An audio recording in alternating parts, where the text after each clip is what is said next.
Bonjour, comment allez-vous bien aujourd'hui? Moi ça va très bien. Pour tout vous dire, c'est le jour de mon anniversaire et je n'ai rien anticipé, rien prévu, juste pour profiter de chaque instant de ma journée telle qu'elle va se présenter, avec son lot de choses habituelles, mais aussi de choses inattendues, de surprises. Donc voilà. Et pourquoi je vous parle de préparation, d'anticipation? C'est parce que bientôt ça va être la rentrée et c'est important effectivement d'anticiper, de prévoir. Aujourd'hui, comme je vous ai dit, c'est une journée un peu entre parenthèses, mais régulièrement j'anticipe mes programmations, j'anticipe mes clips, le sujet, j'anticipe les rendez-vous de mes clients et ça me permet d'avoir beaucoup moins de stress. Et avec la vie que l'on mène actuellement, on a énormément de sources de stress qui se surajoutent les unes sur les autres au fur et à mesure de la journée.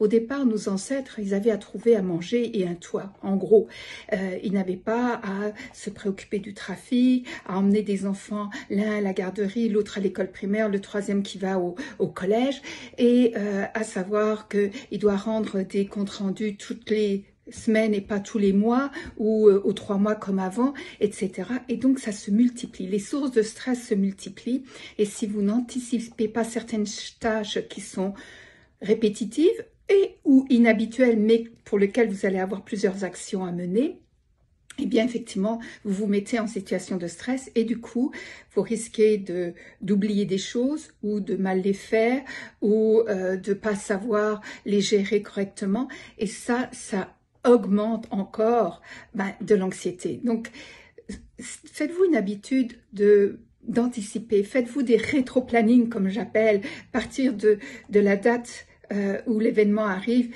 et de voir en remontant jusqu'à la date d'aujourd'hui, mais qu'est-ce que vous devez faire à quel moment et en vous laissant des marges de secours parce qu'on sait toujours qu'il peut y avoir des aléas, des choses inattendues, des choses qui ne fonctionnent pas, des retards.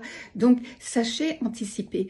Et vous savez, j'ai écrit il y a quelques années un article sur le stress des vacances, mais ça peut aussi s'appliquer sur le stress à la rentrée. Je vous invite à le lire, ça vous donnera des outils pour mieux anticiper et mieux programmer.